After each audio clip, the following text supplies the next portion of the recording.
सभी को प्यार भरा नमस्कार। इंपीरियल एग्रो क्लासेस के ऑनलाइन प्लेटफॉर्म पे आप सभी का स्वागत है। आज हम हमारी टेस्ट सीरीज की क्लास नंबर 20 करने वाले हैं। इससे पहले 19 क्लासेस हम कर चुके हैं।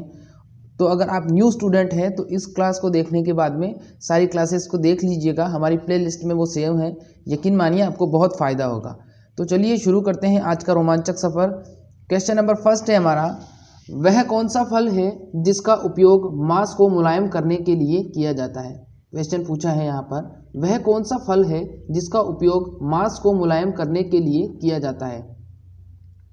ऑप्शन ए है हमारा संतरा, ऑप्शन बी है अमरूद, ऑप्शन सी है पपीता और ऑप्शन डी है हमारा अंगूर। बताइए जल्दी से कौन सा फल मांस उद्योग में काम आता है या मांस को मुलायम करने के लिए उपयोग लिया जाता है। ए, बी, सी या डी। बताइए जल्दी से क्या होगा इसका जवाब।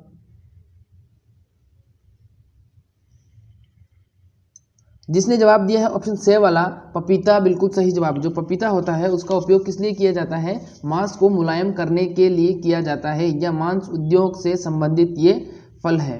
अगला सवाल देखिए क्या कहता है। नेक्स्ट क्वेश्चन है हमारा, ग्लेडियोलस का प्रवर्धन किसके द्वारा किया जाता है। प्रवर्धन का मतलब आप सब लोग जानते हो। प्रवर्धन का मतलब होता है पौधे के किसी भी वानस्पतिक भाग से नया पौधा उगाना या पौधों की संख्या में वृद्धि करना। क्या कहलाता है, वानस्पतिक प्रवर्धन कहलाता है। पौधे के किसी भी भाग से पौधे की संख्या में वृद्धि करना या नया पौधा उगाना प्रवर्धन कहलाता है।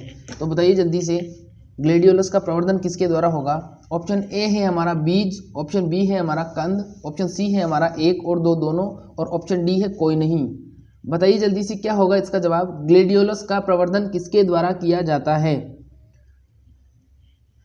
जिसने ऑप्शन एक जवाब दिया है गलत है, जिसने ऑप्शन सी जवाब दिया है एक और दो दोनों बिल्कुल सही जवाब है। जो ग्लेडियोलस का प्रवर्धन या प्रोपोगेशन हम करते हैं वो बीज और कंद दोनों के द्वारा किया जाता है। किसके द्वारा किया जाता है, बीज और कंद दोनों के द्वारा किया जाता है। जिसको अभी तक ये पता नहीं है ग्लेडियोलस क्या है, तो ग्लेडियोलस एक प्रकार का पुष्प होता है। क्या होता है, एक प्रकार का पुष्प या फूल होता है। ये एक फूल की फसल होती है, जैसे गुलाब होती है, गेंदा होती है, उसी प्रकार से ग्लेडियोलस होती है। और एक चीज और बता दूं, देखो जो फूलों का राजा है वो डहेलिया को बोला जाता है। किसको बोला जाता है, डहेलिया को बोला जाता है फूलों का राजा। और रानी जो बोला जाता है वो गुलाब को बोला जाता है। तो राजा आपने देखा होगा किताब में, बुक में, या आपने गूगल पे सर्च किया होगा तो राजा आपको गुलाब दिखा होगा। तो गुलाब नहीं है राजा, चेंज हो चुका है डाटा, गुलाब नहीं है। राजा तो है डहेलिया और रानी है गुलाब। तो जो ऑथेंटिक बुक्स है जो अपडेट होती रहती है उससे डाटा देखा है मैंने, तब बताया है मैंने आपको। देखिए नेक्स्ट क्वेश्चन क्या है। नेक्स्ट क्वेश्चन है हमारा, निम्न में से जिसे बेबी रोज कहा जाता है वह है। अब ये यहाँ पर ऑप्शन ए है हमारा मानक गुलाब, ऑप्शन बी है मिनिएचर गुलाब, ऑप्शन सी है लता गुलाब और ऑप्शन डी है सुगंधित गुलाब। अब ये चारों जो नाम दिए गए हैं ये चारों क्या है, ये चारों गुलाब की वेराइटीज़ हैं। चारों क्या है, गुलाब की वेराइटीज़ या गुलाब के प्रकार हैं, ये जातियाँ हैं।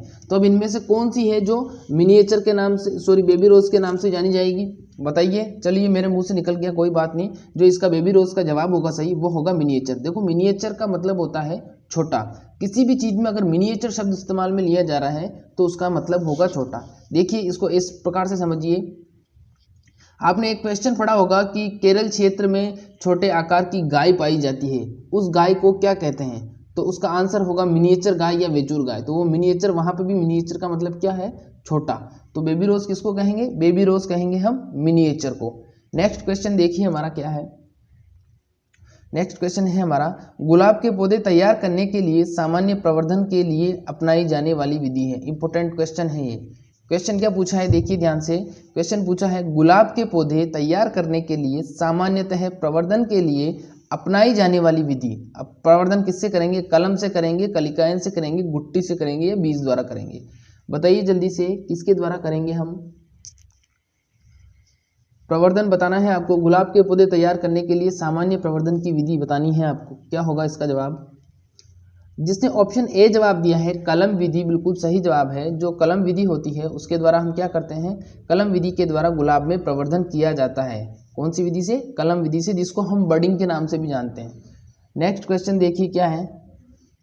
नेक्स्ट है, अचार में परिरक्षण के लिए नमक की मांग या कितने प्रतिशत नमक डालना चाहिए।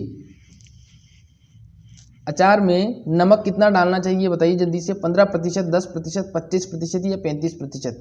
ये फल परिरक्षण विज्ञान का सवाल है, फल परिरक्षण विज्ञान का सवाल है ये। 15, 10, 25 या 35, जवाब दीजिए जल्दी से, क्या होगा इसका जवाब। जिसने जवाब दिया है 15%, बिल्कुल सही जवाब है। अचार में परीक्षण के लिए मांग होनी चाहिए 15% की। कितनी होनी चाहिए? 15% की। नेक्स्ट क्वेश्चन देखिए क्या है।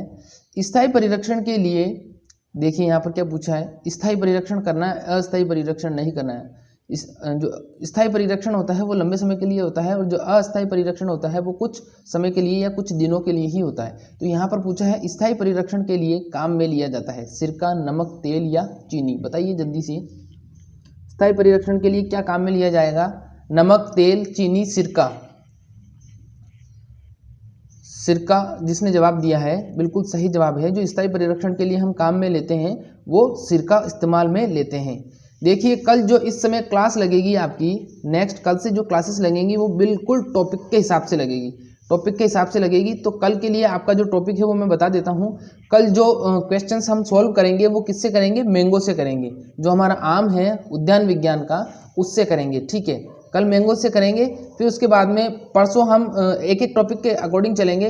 पहले एक बार हॉर्टिकल्चर का, फिर एक टॉपिक लेंगे एनिमल का, फिर एक टॉपिक लेंगे हम एग्रोनॉमी का। इस प्रकार से हम एग्रीकल्चर को पूरा कंप्लीट करते हुए चलेंगे, और आपको सारे क्वेश्चंस यहाँ पर प्रोवाइड करवाए जाएंगे कि किस प्रकार के आते हैं और आपको किस प्रकार से सॉल्व करना है। तो अगर आप न्यू स्टूडेंट हैं और अभी तक आपने सब्सक्राइब नहीं किया है तो प्लीज़ सब्सक्राइब करके बेल आइकन को प्रेस कर लीजिए, ताकि आगे आने वाले सारी नोटिफिकेशन आपको मिल सके। तो नेक्स्ट क्वेश्चन क्या है? इसका आंसर होगा हमारा सिरका। अगला सवाल देखिए क्या है। नेक्स्ट क्वेश्चन है हमारा, मृदु प्रतिरोधी रसायन है, मृदु प्रतिरोधी रसायन है कार्बन, जल, सोडियम बेंजोएट या कार्बोलिक एसिड। बताइए जल्दी से, मृदु प्रतिरोधी रसायन क्या है? मृदु प्रतिरोधी रसायन बताना है, ए बी सी डी। जिसने ऑप्शन सी जवाब दिया है सोडियम बेंजोएट, सोडियम बेंजोएट बिल्कुल सही जवाब है। ये क्या है? ये कौन सा रसायन कहलाता है? मृदु रसायन कहलाता है। और जो टमाटर सॉस और केचप होता है उसको परिरक्षित करने के लिए या प्रिजर्व करने के लिए सोडियम बेंजोएट का इस्तेमाल किया जाता है। अगला सवाल देखिए। नेक्स्ट क्वेश्चन है, निर्जलीकरण फल सब्जियों में किया जाता है। पानी की मात्रा को, ऑप्शन है हमारा ए, पानी की मात्रा को घटाने के लिए, ऑप्शन बी है पानी की मात्रा को बढ़ाने के लिए, ऑप्शन सी है पानी की मात्रा को सुरक्षित करने के लिए, और ऑप्शन डी उपरोक्त में से कोई नहीं। बताइए जल्दी से, इस नाम के अंदर ही छुपा हुआ है इसका आंसर। निर्जलीकरण फल और सब्जियों में किया जाता है। क्यों किया जाता है निर्जलीकरण, बताना है आपको। ऑप्शन ए मात्रा घटानी है पानी की, ऑप्शन बी मात्रा बढ़ानी है, ऑप्शन सी मात्रा को सुरक्षित करना है, और ऑप्शन डी कोई नहीं। जिसने ऑप्शन ए जवाब दिया है निर्जलीकरण फल सब्जियों में किया जाता है मात्रा, पानी की मात्रा को घटाने के लिए, बिल्कुल सही जवाब है। देखो निर्जलीकरण प्रोसेस में क्या होता है, हमें कोई भी फल या सब्जी को परिरक्षित करना है। तो अगर उसको परिरक्षित करना है तो हम उसको क्या करेंगे? सुखाएंगे। आप अमूमन देखा होगा आपने घरों में क्या करते हैं, किसी भी पदार्थ को अगर सुरक्षित करना चाहते हैं या संरक्षित करना चाहते हैं तो क्या कहते हैं? इसको सुखा दीजिए। तो जैसे हरी मिर्च होती है, तो हम जब उसको सुखाते हैं तो वो धीरे धीरे लाल भी हो जाती है। लाल होने के बाद में जब वो सूख जाती है तो पूर्ण रूप से वो संरक्षित हो जाती है, लंबे समय तक खराब नहीं होती है। इसी प्रकार से हल्दी होती है, और भी बहुत सारी चीज़ें हैं आप ले सकते हो। वो सारी क्या होती है? निर्जलीकृत की हुई होती हैं। उनको सुखाने के बाद उसमें नमी नहीं रहती है, और जब नमी नहीं रहेगी तो जल्दी से वो फल या सब्जी खराब नहीं होगी। नेक्स्ट क्वेश्चन देखिए क्या है। नेक्स्ट है, नमक व चीनी की अपेक्षा परिरक्षण में सहायक है। नमक और चीनी की अपेक्षा परिरक्षण में सहायक, ऑप्शन ए है हमारा राई, बी है तेल, सी है सिरका, और डी है उपयुक्त में से कोई नहीं। बताइए जल्दी से, नमक व चीनी की अपेक्षा परिरक्षण में सहायक है, मतलब नमक और चीनी से भी अच्छी मात्रा में या अच्छी प्रकार से परिरक्षित कौन कर सकता है, और लंबे समय तक कौन परिरक्षित कर सकता है, ये पूछा गया है। जिसने ऑप्शन सी जवाब दिया है सिरका, बिल्कुल सही जवाब है। नमक व चीनी की अपेक्षा जो सिरका होता है हमारा, वो बहुत अच्छा काम करता है और बहुत लंबे समय तक परिरक्षित बनाए रखता है पदार्थ को, और इसकी कम मात्रा की हमें आवश्यकता होती है। 3-4 बूंदों में ही 1 किलोग्राम अगर परिरक्षित करना है तो 3-4 बूंदों में ही काम हो जाता है।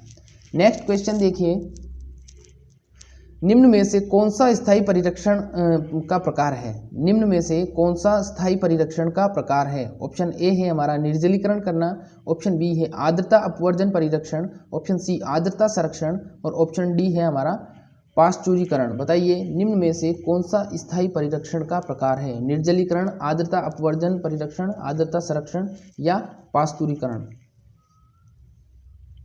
बताइए, फिर इसको डिस्कस करेंगे हम। देखिए यहाँ पर जो आंसर होगा सही वो बिल्कुल ऑप्शन ए वाला आंसर होगा, निर्जलीकरण। देखिए किसी भी चीज़ को आपको स्थायी रूप से सुखाना है, बिल्कुल स्थायी रूप से परिरक्षण करना है, तो उसको क्या कर दीजिए, सुखा दीजिए। उसमें से नमी की मात्रा को क्या कर दीजिए, बाहर निकाल दीजिए पूरा, या जल की मात्रा को बाहर निकाल दीजिए। उससे आप क्या कर सकते हैं, उससे आप लंबे समय तक उसको सुरक्षित कर सकते हो या परिरक्षित कर सकते हो। तो स्थायी परिरक्षण की विधि कौन सी हो जाएगी? अगर आपसे पूछ ले कि फल परिरक्षण की या किसी भी प्रकार के परिरक्षण की, वैसे तो फल परिरक्षण ही आएगा इसमें क्योंकि फलों और सब्जियों को ही सुखाया जाता है। तो फल परिरक्षण की स्थायी विधि कौन सी है? तो निर्जलीकरण सही आंसर हो जाएगा, या सुखाना, वहां पर सुखाना भी दे सकता है। नेक्स्ट क्वेश्चन क्या पूछा है, देखिए सूखन किस फल का किया जाता है? बताना है आपको, सूखन किस फल का किया जाता है? सूखन या सुखाना भी कह सकते हो आप इसको। सूखन किस फल का किया जाता है? ऑप्शन देखिए आप, ऑप्शन ए अमरूद, बी आम, सी केला और डी अंगूर। बताइए अमरूद, आम, केला और अंगूर। सूखन या सुखाया किस फल को सुखाया जाता है? इनमें से किस फल को सुखाया जाता है बताना है आपको, ए, बी, सी या डी। जिसने आम जवाब दिया है बिल्कुल सही जवाब है। जो आम होता है उसको क्या किया जाता है, जब कच्चा होता है वो, तो कच्चे अवस्था में उसको क्या किया जाता है, सुखाया जाता है। और आम से हम क्या बनाते हैं, आम से अमचूर भी बनाया जाता है। क्या बनाया जाता है, अमचूर भी बनाया जाता है। और इधर है देखो केला, अब केले को नहीं सुखाया जा सकता। अंगूर एक रसदार है तो अंगूर को भी नहीं सुखाया जा सकता, और ये अमरूद है इसको भी नहीं सुखाया जा सकता। और अगर आम ऑप्शन में नहीं है और वहाँ पर एप्पल या सेब दिया गया है तो उसको भी सुखाया जा सकता है। तो एप्पल को भी सुखाया जाता है, आम को भी सुखाया जाता है। नेक्स्ट क्वेश्चन देखिए, कौन सा शहर बागों का नगर के नाम से प्रसिद्ध है? कौन सा शहर बागों का नगर के नाम से प्रसिद्ध है? ऑप्शन ए है हमारा कानपुर, ऑप्शन बी है हमारा लखनऊ, सी इलाहाबाद और डी है हमारा शाहजहांपुर। बताइए कौन सा शहर बागों के नाम से प्रसिद्ध है? बताना है आपको, कानपुर, लखनऊ, इलाहाबाद या शाहजहांपुर। जिसने जवाब दिया है लखनऊ, बिल्कुल सही जवाब है। जो बागों का नगर कहलाता है वो क्या कहलाता है, लखनऊ कहलाता है। लखनऊ जानते हो आप सब कहाँ पर है। नेक्स्ट क्वेश्चन, लखनऊ उत्तर प्रदेश में है। नेक्स्ट क्वेश्चन है, आम की विकृति को नियंत्रित करने के लिए उपयुक्त रसायन है। आम की विकृति को नियंत्रित करने के लिए उपयुक्त रसायन है, LAA, IBA, GA या NAA। देखो LAA होता है, इसका कोई फुल फॉर्म नहीं है। जो IBA होता है उसका फुल फॉर्म होता है एंडोल ब्यूटारिक एसिड, और इसका मुख्य रूप से उपयोग किया जाता है जड़ों को निकालने के लिए। तो एंडोल ब्यूटारिक एसिड का इस्तेमाल किसके लिए करेंगे, जड़ों के निर्माण में, जड़ों को शीघ्र फुटाने के लिए करेंगे। जिब्रेलिक एसिड बोलते हैं इसको, इसका इस्तेमाल किसके लिए किया जाता है, फलों की वानस्पतिक वृद्धि को बढ़ाने के लिए और फलों के आकार को बढ़ाने के लिए जिब्रेलिक एसिड का इस्तेमाल किया जाता है। और ये जो जिब्रेलिक एसिड होता है ये जिब्रेला फ्यूजिकोराई नामक कवक से प्राप्त किया जाता है। किससे किया जाता है, जिब्रेला फ्यूजिकोराई नामक कवक से। नेक्स्ट है हमारा NAA, इसको बोलते हैं नेफ्थलीन एसिटिक एसिड। इसका इस्तेमाल किया जाता है फूलों को झड़ने से रोकने के लिए। किसके लिए, फूलों को झड़ने से रोकने के लिए। अब बताइए आम की विकृति को किससे दूर करेंगे? जिसने डी जवाब दिया है नेफ्थलीन एसिटिक एसिड, बिल्कुल सही जवाब है। जो आम की विकृति को हम दूर करते हैं वो किससे करते हैं, नेफ्थलीन एसिटिक एसिड से। विकृति का मतलब यहाँ पर है समस्या या प्रॉब्लम जो होती है आम की, फूल झड़ जाने की या फलन समय पर नहीं होने की, फल सही नहीं लगने की, तो वो सारी समस्याओं का निजात हम किससे पाते हैं, सारी समस्याओं का निजात हम पाते हैं किससे, नेफ्थलीन एसिटिक एसिड से। नेक्स्ट क्वेश्चन देखिए क्या है। आम से याद आया कि कल जो टेस्ट सीरीज आएगी वो मैंगो पर आएगी, ध्यान रखना, इंपॉर्टेंट है। मैंगो पर आएगी कल टेस्ट सीरीज, और आपको केमिस्ट्री की क्लास भी कल ही मिलेगी। केमिस्ट्री की जो टेस्ट सीरीज है वो भी आपको कल ही देखने को मिलेगी। तैयारी चल रही है टेस्ट सीरीज की, तो देखना ज़्यादा से ज़्यादा आप संख्या में आना है आपको। नेक्स्ट क्वेश्चन है हमारा, अंगूर में प्रसारण की व्यापारिक विधि है। अंगूर में प्रसारण की व्यापारिक विधि है। ऑप्शन ए है हमारा बीज, ऑप्शन बी है हमारा दृढ़ कलम, ऑप्शन सी है हमारा लेयरिंग या दब्बा लगाना, ऑप्शन डी है हमारा उपरोक्त सभी। बताइए जल्दी से क्या होगा इसका जवाब। अंगूर में प्रसारण की विधि बतानी है आपको। दृढ़ कलम या मृदुकाष्ठ कलम भी बोल सकते हैं इसको। दृढ़ जो ऑप्शन बी दिया है यहाँ पर, दृढ़ कलम या इसको मृदुकाष्ठ कलम भी बोल सकते हैं। तो अंगूर में प्रसारण की व्यावसायिक विधि बतानी है आपको, कौन सी होगी? जिसने ऑप्शन बी जवाब दिया है दृढ़ कलम या इसको मृदुकाष्ठ कलम के नाम से भी जाना जाता है, यह अंगूर में प्रसारण की व्यापारिक विधि है। अंगूर में प्रसारण की व्यापारिक विधि है दृढ़ कलम या मृदुकाष्ठ कलम। देखिए, आप जो स्टूडेंट जेट की तैयारी कर रहे हैं उनको एक छोटी सी एक जानकारी दे देता हूं मैं।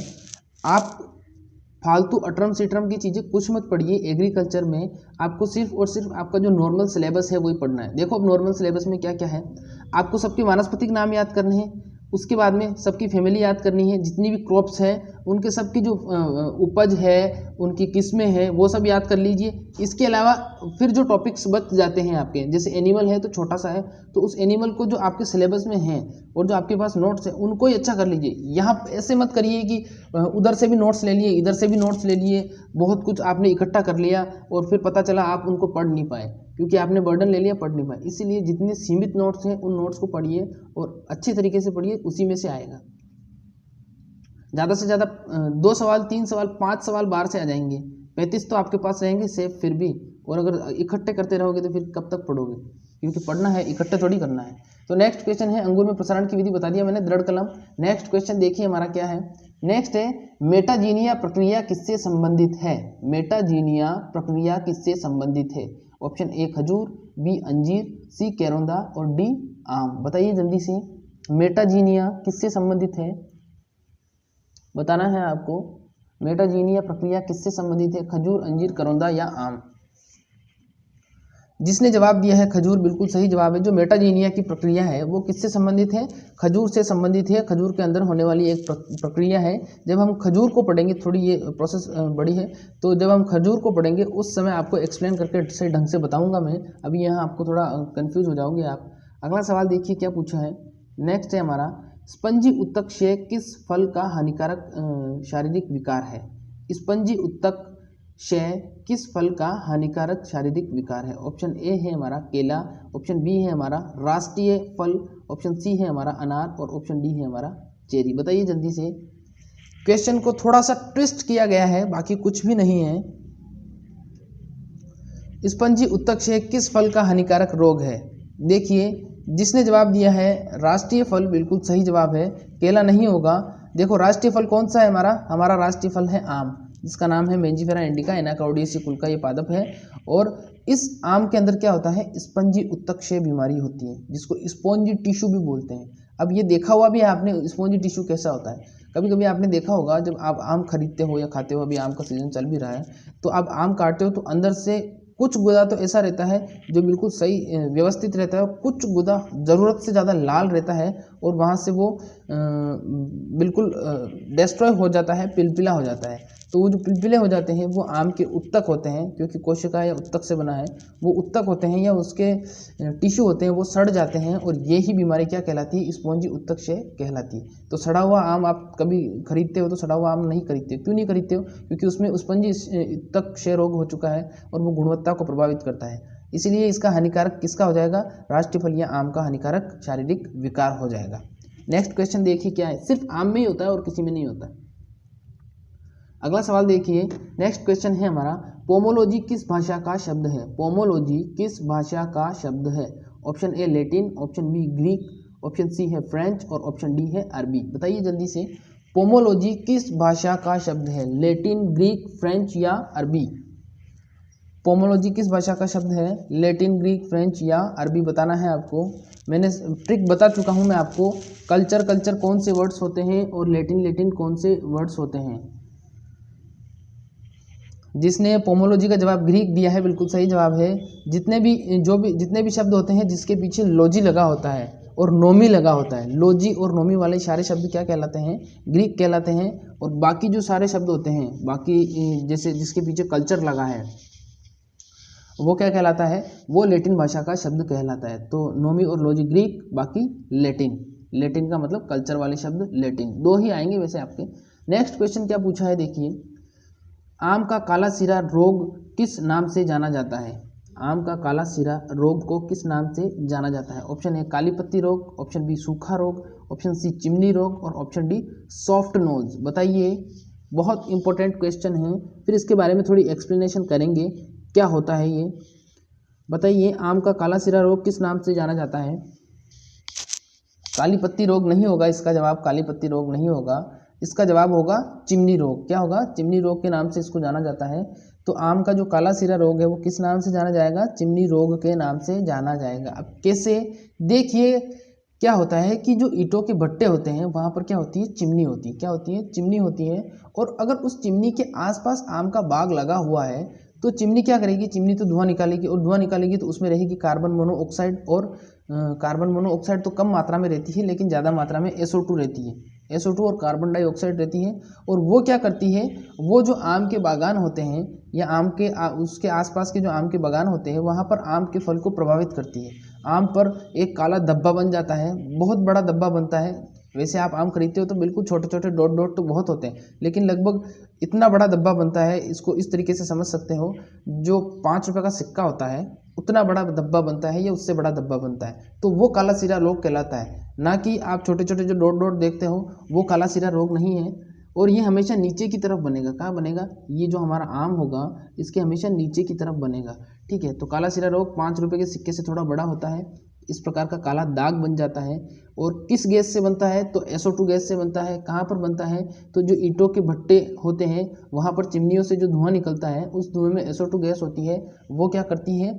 आम के बागानों को प्रभावित करती है। तो समझ में आ गया होगा। अगर समझ में आ गया, न्यू स्टूडेंट है तो अभी भी अगर सब्सक्राइब नहीं किया तो कर दीजिए। अगला सवाल देखिए क्या पूछा है। नेक्स्ट है हमारा, केले के वृक्ष का प्रसारण किस विधि द्वारा करते हैं? केले के वृक्ष का प्रसारण किस विधि द्वारा करते हैं? हालांकि केला वृक्ष नहीं होता है, वो एक प्रकार की शाख होता है, फिर भी बता दीजिए, क्वेश्चन वहाँ पर ऐसे ही पूछा जाएगा। केले का वृक्ष का प्रसारण, ऑप्शन ए है हमारा बडिंग, ऑप्शन बी है हमारा क्राउन, ऑप्शन सी है हमारा शॉर्ट भूस्तारी या शॉर्ट सकर्स, बताइए, और ऑप्शन डी है हमारा वाटर सकर्स। बताइए, इंपॉर्टेंट है, बहुत ज़्यादा इंपॉर्टेंट है, क्योंकि सुपरवाइजर में ये सवाल 2 बार आ चुका है।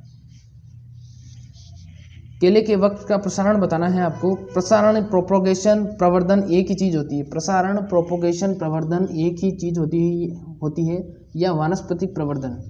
जिसने ऑप्शन सी जवाब दिया है शॉर्ट भूस्तारी या शॉर्ट सकर्स, बिल्कुल सही जवाब है। केले के वृक्ष का प्रसारण किस विधि द्वारा करते हैं? केले के वृक्ष का प्रसारण शॉर्ट सकर्स या शॉर्ट भूस्तारी द्वारा करते हैं।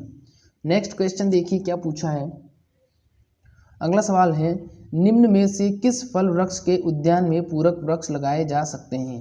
निम्न में से किस फल वृक्ष के उद्यान में पूरक वृक्ष लगाए जा सकते हैं?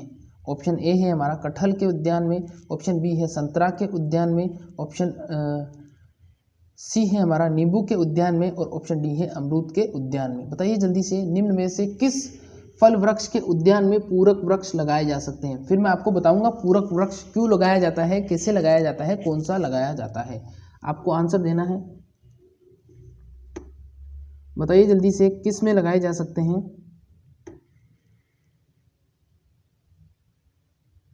जिसने जवाब दिया है कटहल के उद्यान में, बिल्कुल सही जवाब है। देखिए, अब पूरी जो रामायण है वो मैं आपको समझा देता हूँ क्या होता है, कैसे होता है। देखो, सबसे पहले तो कटहल का जो पेड़ होता है बहुत बड़ा होता है, और जब उसको एक बार ट्रांसप्लांट करते हैं या लगाते हैं तो बहुत सालों बाद में ये क्या करता है, उपज देता है। लगभग 5 से 6 साल ले लेता है उपज देने में। तो अब आप जानते हो कि कटहल का फल कितना बड़ा होता है। जब फल इतना बड़ा है तो पेड़ कितना बड़ा होता होगा। तो जब जहाँ पर आम का या कटहल का उद्यान लगाया जाता है, आम भी हो सकता है इसमें, क्योंकि आम भी बहुत समय लेता है, तो वहाँ पर आम में क्या किया जाता है कि जल्दी उपज लेने के लिए, आम या कटहल में जल्दी उपज लेने के लिए क्या करते हैं, हम पूरक पौधा लगाते हैं। क्या लगाते हैं? पूरक पौधा लगाते हैं। अब वो क्यों लगाते हैं? देखो, सपोज डेट हमने सन 2007 में या सन 2010 में या सन 2020 में हमने क्या किया, कटहल का या आम का बाग लगा लिया। अब 2020 में हमने बाग लगा लिया तो वो मेंटेनेंस तो मांगेगा। 2020 से 2025-27 तक वो हमें उत्पादन देना प्रारंभ होगा। तो 2027 तक हम क्या करेंगे? तो हम क्या करते हैं, जो बीच बीच में खाली जगह रहती है उन खाली जगह, जैसे ये एक पौधा हो गया, फिर ये दूसरा यहाँ पर हो गया, फिर ये तीसरा यहाँ पर हो गया, फिर ये चौथा यहाँ पर हो गया, तो बीच में खाली जगह पड़ी है, यहाँ पर क्या करते हैं, हम ऐसा पौधा लगाते हैं जो कम समय में तैयार हो जाता है और कम समय में हमें उपज दे देता है। जैसे केला क्या करता है, कम समय में तैयार हो जाता है और उपज भी हमें क्या कर देता है, अच्छी दे देता है, जल्दी दे देता है। तो जब तक हमारी मुख्य फसल तैयार होती है तब तक हम क्या करते हैं, उस पूरक वृक्ष को लगा देते हैं। और उस पूरक वृक्ष से क्या लेते हैं, उपज लेते हैं। जब हमारी मुख्य फसल तैयार हो जाती है और उनसे उत्पादन मिलना प्रारंभ हो जाता है, तब क्या करते हैं, इस पूरक फसल को हटा दिया जाता है और मुख्य फसल पर हम निर्भर हो जाते हैं। तो ये होता है पूरा प्रोसेस। जब हम बाग लगाने की विधियाँ पढ़ेंगे तो उसमें बताऊंगा मैं आपको और अच्छे तरीके से। वैसे बिल्कुल अच्छे तरीके से एक्सप्लेन कर चुका हूँ मैं, समझ में आ गया होगा कि पूरक पौधा क्यों लगाया जाता है, कैसे लगाया जाता है। अगला सवाल देखिए क्या है। नेक्स्ट क्वेश्चन पूछा है, बायोगैस संयंत्र में सृजित या बनने वाली प्रमुख गैस है। बताइए बायोगैस में कौन सी गैस बनती है, ऑक्सीजन, प्रोपेन, मीथेन या ईथेन। बायोगैस में कौन सी गैस बनती है, बताना है आपको। बायोगैस में कौन सी गैस बनती है, ऑक्सीजन, प्रोपेन, मीथेन या ईथेन। बायोगैस संयंत्र में आपको बतानी है कौन सी गैस। जिसने जवाब दिया है बायोगैस का मीथेन, CH4 बिल्कुल सही जवाब है। जो बायोगैस संयंत्र होता है वहाँ पर कौन सी गैस बनाई जाती है या कौन सी गैस उसके अंदर बनती है, उसके अंदर मीथेन गैस बनती है। जब हम उसके अंदर मीथेन जो गैस होती है उसका इस्तेमाल हम जब हम बनाते हैं उसको, तो उसके अंदर मीथेन गैस का फॉर्मेशन होता है और वो ज्वलनशील होती है। क्या होती है, ज्वलनशील होती है। अगर आपसे पूछ ले धान के खेत में गंध कैसी आती है, तो मीथेन गैस की आती है CH4। मीथेन गैस की आती है CH4 बोलते हैं इसको। और धान के खेत में जो मीथेन की गंध होती है, मीथेन की गंध और सड़ी हुई मछली की गंध लगभग समान होती है। तो आपसे पूछ ले कि सड़ी हुई मछली की गंध किस खेत से आती है, तो भी धान का खेत होगा, मीथेन तो भी धान का खेत होगा। ठीक है, कॉन्सेप्ट बिल्कुल सारे क्लियर करवाए जाएंगे। कल मैंगो का कॉन्सेप्ट आपका पूरा क्लियर करवा दिया जाएगा। तो क्लास हो सकती है थोड़ी बड़ी रहे, लेकिन आपको क्या करना है, क्लास को अपन अच्छे तरीके से समय पर पूरी करने की कोशिश करेंगे। एक्सप्लेन कम समय में ज़्यादा एक्सप्लेन करने की मैं कोशिश करूँगा। क्लास थोड़ी फास्ट रहेगी ताकि आपको क्या है, एक ही वीडियो में आपका जो मैंगो वाला टॉपिक है वो पूरा कंप्लीट हो जाए। तो ज़्यादा से ज़्यादा संख्या में आना है। अगर कम स्टूडेंट आएंगे तो फिर हो सकता है कि क्लास में प्रॉब्लम हो जाए। तो देखिए अगला सवाल क्या पूछा है। नेक्स्ट क्वेश्चन है हमारा, सिंचाई की निम्न में से कौन सी विधि दबाव युक्त प्रणाली नहीं है। क्या पूछा है, सिंचाई की निम्न में से कौन सी विधि दबाव युक्त प्रणाली नहीं है। ऑप्शन ए है हमारा स्प्रिंकलर, ऑप्शन बी है ड्रिप, ऑप्शन सी है हमारा 1 और 2 दोनों, और ऑप्शन डी है चेक बेसिन मेथड। बताइए जल्दी से। BHU में पूछा गया सवाल है ये। BHU में इसको किस प्रकार से घुमा के पूछा था वो बताऊंगा अभी मैं आपको। पहले बताइए इसको, सिंचाई की निम्न में से कौन सी विधि दबाव युक्त प्रणाली नहीं है। देखो जो स्प्रिंकलर होती है उसमें पाइप होते हैं और पाइप में दबाव लिया जाता है। फिर उसके बाद में दूसरा है ड्रिप सिंचाई। ड्रिप सिंचाई में भी पाइप होता है और उसमें भी दबाव का इस्तेमाल किया जाता है। लेकिन चेक बेसिन, चेक बेसिन का मतलब क्या होता है, थाला बनाया जाता है, एक गोल थाला बनाया जाता है और एक ओपन सोर्स नाली बनाई जाती है, मिट्टी की ही नाली बनाई जाती है और उसमें पानी को डाल दिया जाता है। पानी बहता हुआ सीधा सा जाता है, खुले तरीके से जाता है और सीधा जो बेसिन होता है या थाला होता है उसमें जाकर गिर जाता है। तो जो चेक बेसिन मेथड है इसको थाला विधि भी बोलते हैं। ये मुख्य रूप से फल वृक्षों में अपनाई जाती है, फल वृक्षों की सिंचाई विधि है। तो अगर आपसे पूछ ले कि फल वृक्षों की सिंचाई विधि, ये ऑप्शन आपके ये कि यही रहेंगे। और आपसे सीधा सा पूछ ले कि निम्न में से कौन सी विधि फल वृक्षों की सिंचाई विधि है। अब देखिए यहाँ पर पहला जवाब तो होगा आपका चेक बेसिन मेथड, लेकिन ड्रिप इरिगेशन भी सही माना जाएगा। ड्रिप इरिगेशन से भी हम क्या करते हैं, सिंचाई करते हैं। लेकिन स्प्रिंकलर से हम क्या करते हैं, पेड़ों की नहीं करते हैं। स्प्रिंकलर से हम मुख्य रूप से जो एग्रोनॉमी की फसलें होती हैं या जो सब्जियाँ होती हैं उनमें सिंचाई करते हैं। तो एकदम आपका कॉन्सेप्ट क्लियर हो गया होगा। नेक्स्ट क्वेश्चन देखिए क्या है, टिक्का रोग। टिक्का रोग निम्न में से किस फसल में पाया जाता है। किस फसल में होता है टिक्का। ऑप्शन ए मक्का, ऑप्शन बी कपास, सी गेहूं और डी मूंगफली। खा ले बेटा मूंगफली। बताइए जल्दी से, टिक्का रोग निम्न में से किस फसल में पाया जाता है, मक्का, कपास, गेहूं या मूंगफली। जिसने जवाब दिया है मूंगफली बिल्कुल सही जवाब है। जिसने जवाब दिया है मूंगफली बिल्कुल सही जवाब है। तो टिक्का रोग निम्न में से किस फसल में पाया जाता है, टिक्का रोग पाया जाता है मूंगफली के अंदर। ठीक है, और जो कपास होती है उसमें सबसे ज़्यादा कीटनाशी का इस्तेमाल किया जाता है। सबसे ज़्यादा कीटनाशी का इस्तेमाल पूछ ले किस में किया जाता है, तो कपास के अंदर किया जाता है। और सबसे ज़्यादा उर्वरक का इस्तेमाल पूछ ले तो धान में किया जाता है। वापस से कॉन्सेप्ट को क्लियर कर लीजिए। देखिए 3 सवाल बताऊंगा आपको बहुत इंपॉर्टेंट। अगर आपसे पूछ ले कि सबसे ज़्यादा कीटनाशी का इस्तेमाल किस में किया जाता है, तो आंसर होगा आपका कपास। अगर आपसे पूछ ले सबसे ज़्यादा उर्वरक का इस्तेमाल किस फसल में किया जाता है, तो उसका आंसर हो जाएगा आपका धान या चावल। अगर आपसे पूछ ले विश्व में सबसे ज़्यादा बोई जाने वाली ट्रांसजेनिक फसल कौन सी है, तो फिर आपका जवाब होगा सोयाबीन। विश्व में सबसे ज़्यादा कौन सी फसल बोई जाती है, ट्रांसजेनिक फसल। ट्रांसजेनिक फसल की बात कर रहा हूँ मैं, तो सबसे पहले नंबर पे तो आएगी आपकी सोयाबीन और फिर उसके बाद में आएगी मक्का और फिर तंबाकू। बहुत ही इंपॉर्टेंट क्वेश्चन है बच्चों, आ सकता है। ठीक है, तो अब एक छोटा सा सवाल है, जैसे मूंगफली होती है तो मूंगफली की फसल में हम मूंगफली खाते हैं, ऐसे ही एक फसल और होती है आप जानते हो जिसको बोलते हैं मूंग। तो मूंग की फली को क्या कहेंगे हम? जो मूंग में फली लगती है उसको क्या कहेंगे? क्या उसको भी हम मूंगफली कहेंगे? तो मूंगफली और मूंग की फली सेम ही हो गया है। तो कमेंट में ज़रूर बताना, ये सवाल थोड़ा फनी सा है। अगला सवाल देखिए क्या है, वर्मी कंपोस्ट किसका उपयोग करके बनाई जाती है? बताना है आपको, वर्मी कंपोस्ट किसका उपयोग करके बनाई जाती है? बताइए जल्दी से। कीट, केचुआ, गुले के कृमि या कृंतक?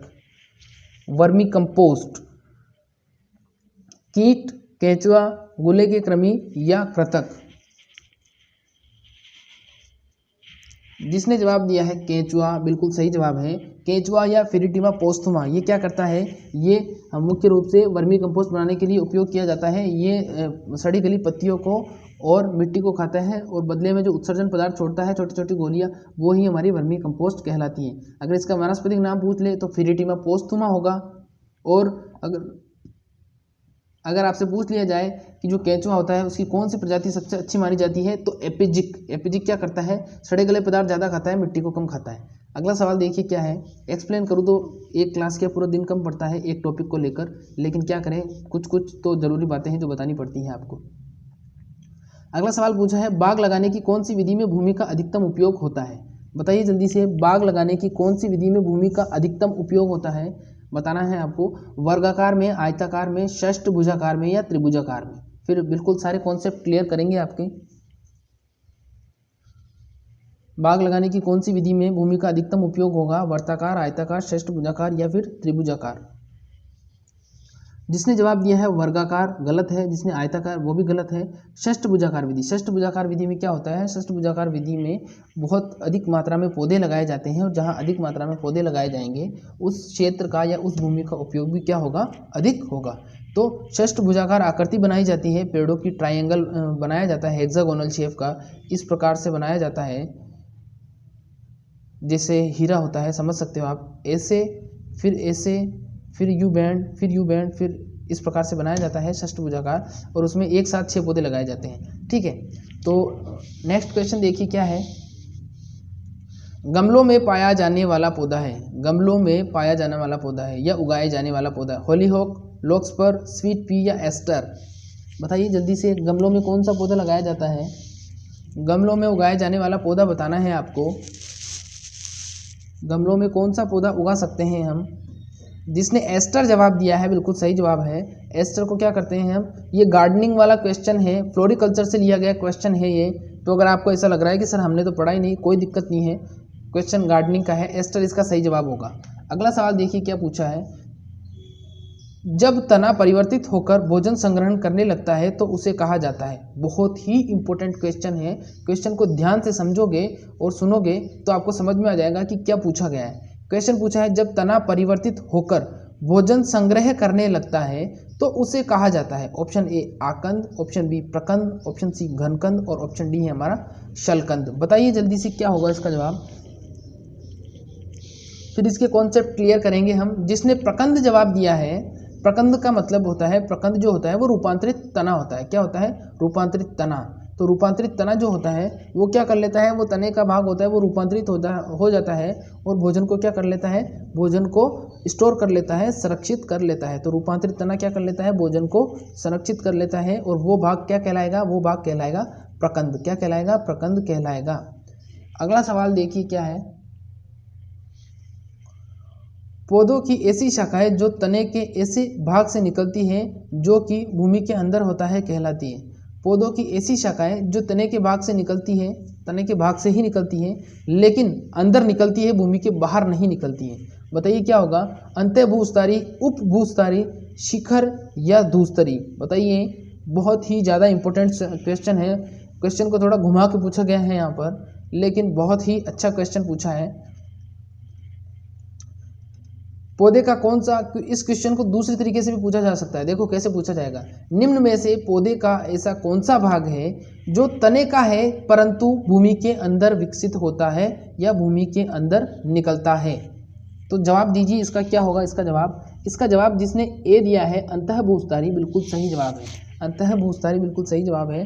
जो अंतःभूस्तारी होता है वो क्या होता है, वो उसमें जो तना होता है हमारा, तने के जो जस्ट तने का जहाँ पर मिट्टी के अंदर वो तना धसा होता है वहाँ से, मतलब तने का जो भाग मिट्टी के ऊपर है और तने का वो भाग जो मिट्टी के अंदर है लेकिन जड़ क्षेत्र से ऊपर है, ठीक है, वो भाग वहाँ से क्या निकलते हैं, वहाँ से निकलते हैं अंतःभूस्तारी। अब देखिए इसको इस प्रकार से समझिए, एक बार फिर से बता देता हूँ।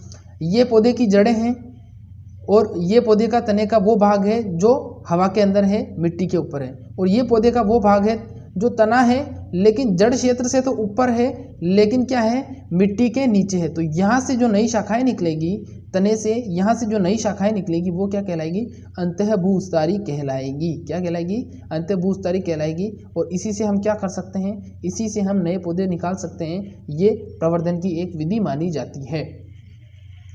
अगला सवाल देखिए क्या है, क्वेश्चन पूछा है पौधों में तनों के ऊपर मुकुट के रूप में रहता है। पौधों में तनों के ऊपर मुकुट के रूप में रहता है, शिखर, आकंद, घनकंद या शलकंद। बताइए जल्दी से, इजी सा क्वेश्चन है। देखिए मुकुट हमेशा कहाँ पहना जाता है, मुकुट हमेशा सिर पर पहना जाता है या शिखर पर पहना जाता है। ऊपर कौन रहता है, टॉप पर हमेशा कौन रहता है, शिखर पर कौन रहता है, मुकुट रहता है। तो बिल्कुल पौधों के तनों का ऊपरी भाग क्या कहलाएगा, शिखर कहलाएगा। इजी सा क्वेश्चन है। नेक्स्ट क्वेश्चन देखिए क्या है, दाब कलम की वह विधि जिसमें वृक्ष को भूमि की सतह से काट दिया जाता है कहलाता है। दाब कलम की वह विधि जिसमें वृक्ष को भूमि की सतह से काट दिया जाता है कहलाता है। गुट्टी, ढेरी, सर्पाकार या खाई दाब। बताइए जल्दी से, गुट्टी दाब, ढेरी दाब, सर्पाकार दाब या खाई दाब। दाब कलम की वह विधि जिसमें वृक्ष को भूमि की सतह से काट दिया जाता है क्या कहलाएगा। जिसने खाई दाब जवाब दिया है बिल्कुल सही जवाब है। खाई दाब में क्या करते हैं, खाई दाब में हम वृक्ष को क्या कर देते हैं, वृक्ष, कौन सा वृक्ष, वृक्ष की वो शाखा जिसको हम डेवलप कर रहे हैं उसको क्या कर देते हैं, उसको भूमि की सतह से काट दिया जाता है और उसके आसपास मिट्टी और मोस को लपेट देते हैं और नए पौधे को विकसित कर लेते हैं। नेक्स्ट क्वेश्चन देखिए क्या पूछा है। नेक्स्ट क्वेश्चन पूछा है यहाँ पर, क्वेश्चन रिपीट नहीं है शायद। क्वेश्चन पूछा है दाब कलम की वह विधि जिसमें संपूर्ण शाखा को भूमि में दबा दिया जाता है कहलाता है। दाब कलम की वह विधि जिसमें संपूर्ण शाखा को ही दबा दिया जाता है, वह विधि क्या कहलाएगी, वह विधि क्या कहलाएगी। दाब कलम की वह विधि जिसमें संपूर्ण शाखा को दबा देते हैं क्या कहलाएगी। जिसने ऑप्शन से जवाब दिया है खाई दाब बिल्कुल सही जवाब है। ऑप्शन से जवाब दिया है खाई दाब बिल्कुल सही जवाब है। दाब कलम की जो खाई दाब विधि होती है, खाई दाब विधि में हम क्या करते हैं, खाई दाब विधि के अंदर हम क्या करते हैं, संपूर्ण शाखा को दबा देते हैं और कुछ समय बाद वहाँ से नई शाखाओं या नई ब्रांचेस निकलती है और नए पौधे का रूप ले लेती है। अगला सवाल देखिए क्या पूछा है। नेक्स्ट क्वेश्चन है हमारा, एकांतर फलन का अर्थ होता है। एकांतर फलन का अर्थ होता है ऑप्शन ए पूरे वर्ष फलन, ऑप्शन बी प्रतिवर्ष फल आना, ऑप्शन सी द्विवार्षिक फलन और ऑप्शन डी फलों का देरी से आना। बताइए एकांतर फलन का अर्थ क्या होगा, पूरे वर्ष फलन, प्रतिवर्ष फल आना, द्विवार्षिक फलन या फलों का देरी से आना। एकांतर फलन का अर्थ बताना है आपको। जिसने जवाब दिया है ऑप्शन सी वाला द्विवार्षिक फलन बिल्कुल सही जवाब है। एकांतरण फलन की समस्या देखिए, इसको पूरा समझिए, कॉन्सेप्ट क्लियर कर दी क्या होता है कैसे होता है। देखिए सबसे पहले तो ये जो समस्या पाई जाती है ये मुख्य रूप से आम के अंदर पाई जाती है, आम में पाई जाती है। उसमें क्या होता है कि आम का पेड़ बहुत बड़ा रहता है तो उसमें एक साल तो फल बहुत अच्छे उत्पादन देते हैं और दूसरे साल क्या होता है उत्पादन बहुत कम होता है, ना के बराबर होता है। तो जो ये समस्या कहलाती है ये एकांतरण फलन कहलाती है। और जिस वर्ष फल उत्पादन होता है उस वर्ष को ऑन ईयर के नाम से जानते हैं और जिस वर्ष फल उत्पादन नहीं होता है उस ईयर को हम ऑफ ईयर के नाम से जानते हैं। तो अब यहाँ पर पूछा है एकांतरण फलन में क्या होगा, तो द्विवार्षिक फलन। द्विवार्षिक फलन का मतलब 2 वर्ष में एक बार ही फलन होता है। क्या होता है, 2 वर्ष में एक बार ही फलन होता है, इसीलिए इसको द्विवार्षिक फलन बोला गया है। तो समझ गए होंगे आप बिल्कुल एकांतरण फलन की समस्या किस में पाई जाती है, आम में पाई जाती है। ठीक है, अगला सवाल देखिए क्या है। आम में सबसे अधिक पाया जाता है, आम में सबसे अधिक कौन सा विटामिन पाया जाता है? विटामिन ए, बी, सी या डी? बताइए आम में सबसे अधिक कौन सा विटामिन पाया जाएगा? Vitamin A, B, C, D. जिसने विटामिन ए जवाब दिया है बिल्कुल सही जवाब है। जो आम होता है उसमें विटामिन ए पाया जाता है बहुत अच्छी मात्रा में, गाजर में भी पाया जाता है, जो गोल्डन राइस होता है, सुनहरा चावल होता है, उसके अंदर भी पाया जाता है। अगर विटामिन सी पूछ ले तो विटामिन सी मिर्च में पाया जाता है, और सबसे अच्छी मात्रा पूछ ले तो बारबेडोस चेरी, और उसके बाद में दूसरा इसका आंसर हो जाएगा आंवला।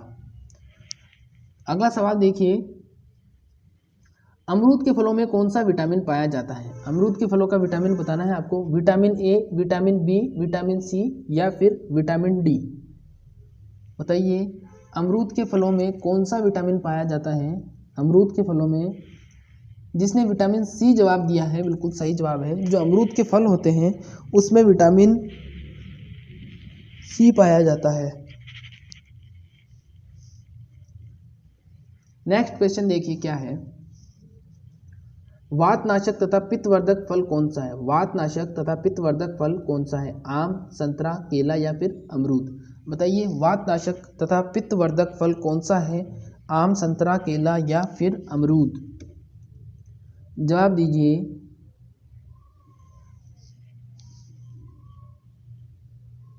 जिसने ऑप्शन संतरा जवाब दिया है बिल्कुल सही जवाब है। संतरा यानी कि ऑरेंज जो क्या होता है वातनाशक व पित्तवर्धक फल माना जाता है। नेक्स्ट क्वेश्चन इंपॉर्टेंट क्वेश्चन है, पपीते में पाए जाने वाला एंजाइम है? पपीते में पाए जाने वाला एंजाइम है। ऑप्शन ए है हमारा pepsin, option B thiamine, option C glycine और ऑप्शन डी है हमारा एडेनिन। पपीते से जुड़ी 2-3 कुछ दिलचस्प जानकारी बताऊंगा मैं आपको। पपीते में पाए जाने वाला एंजाइम बताइए। जिसने पेप्सिन जवाब दिया है बिल्कुल सही जवाब है, बिल्कुल सही जवाब है पेप्सिन। अब देखिए क्या होता है, पपीता आप सब लोग जानते हैं पपीता पेट के लिए अच्छा माना जाता है। और पेट के लिए अच्छा क्यों माना जाता है? क्योंकि इसमें एक एंजाइम होता है जिसका नाम होता है पेप्सिन। और ये कब अच्छी अवस्था में कब रहता है? जब पपीता कच्चा रहता है और पपीता दूधिया अवस्था में रहता है, तो उसको जब कट लगाते हैं तो उससे एक सफ़ेद प्रकार का लेटेक्स निकलता है जिसको हम पपेन के नाम से जानते हैं। क्या किसके नाम से जानते हैं? पपेन के नाम से जानते हैं। तो पपेन किससे प्राप्त होता है? पपीता से प्राप्त होता है। और उस पपेन में ये जो पेप्सिन होता है या पेप्सिक अम्ल होता है इसकी बहुत ज़्यादा मात्रा पाई जाती है। और इसी पेप्सिक अम्ल का या पपेन का इस्तेमाल हम जो पेट संबंधी दवाइयाँ बनती हैं, जो फ्रूट जूस या जो दूसरी दवाइयाँ बनती हैं, जो हम पेट के विकार को दूर करने के लिए हम पीते हैं, जो मीठी दवाइयाँ आती हैं पीने की, उसमें क्या पाया जाता है? उसमें पेप्सिक अम्ल या पेप्सिन पाया जाता है जो पेट के अंदर जाकर पेट के विकारों को दूर करता है। तो पेट के विकारों को दूर करने के लिए पपीता इसीलिए खाया जाता है क्योंकि इसमें पेप्सिक एसिड होता है जो बहुत फायदा करता है। तो समझ में आ गया होगा। नेक्स्ट क्वेश्चन देखिए क्या है, कच्चे केले को पकाने में कौन सी गैस का इस्तेमाल लेते हैं? कौन सी गैस काम में लेते हैं? Option A oxygen, option B है हमारा हाइड्रोजन, ऑप्शन सी एसिटिलीन और ऑप्शन डी एडेनिन। बताइए जल्दी से, केले को पकाने के लिए कौन सी गैस काम में लेंगे हम? बहुत ज़्यादा इंपॉर्टेंट क्वेश्चन है। केले को पकाने के लिए कौन सी गैस काम में लेंगे? ऑक्सीजन, हाइड्रोजन, एसिटिलीन या एडेनिन? जिसने एसिटिलीन जवाब दिया है बिल्कुल सही जवाब है। कच्चे केलों को पकाने के लिए कौन सी गैस का इस्तेमाल लिया जाता है? एसिटिलीन गैस का इस्तेमाल लिया जाता है। एसिटिलीन गैस होती है उसका इस्तेमाल करते हैं। नेक्स्ट क्वेश्चन देखिए, अगर एसिटिलीन भी नहीं है तो इथाइलिन जो होता है उसको, जो इथाइलिन होता है हमारा, उसको भी हम क्या करते हैं, वो एक ग्रोथ हार्मोन होता है, पादप हार्मोन होता है, उसको भी हम फलों को पकाने के लिए इस्तेमाल में लेते हैं। लेकिन अगर आपसे पूछ लें, देखिए केले से रिलेटेड है सवाल जरूरी है, अगर आपको पूछ लें कि केले को भारत में किस विधि से पकाया जाता है या मोस्टली किस विधि से, अधिकतर किस विधि से पकाया जाता है, तो धूम्र उपचार विधि से। कौन सी विधि से? धूम्र उपचार विधि से या धुआं करके केले को अधिकतर पकाया जाता है। और बाकी फलों को पकाने के लिए इथाइलिन काम में लेते हैं। और अगर केले को स्पेशल पूछा जाता है केले का, तो एसिटिलीन इसका सही जवाब हो जाएगा। इंपॉर्टेंट है सारे ही क्वेश्चन। नेक्स्ट है, आम के वृक्ष में फूल आने का समय पूछा है। आम के वृक्ष में फूल आने का समय, अब देखिए इसको इस तरीके से समझिए।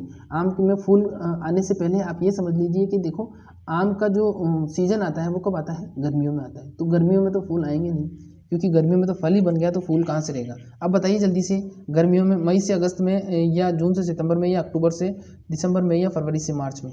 बताइए इसका क्या जवाब होगा?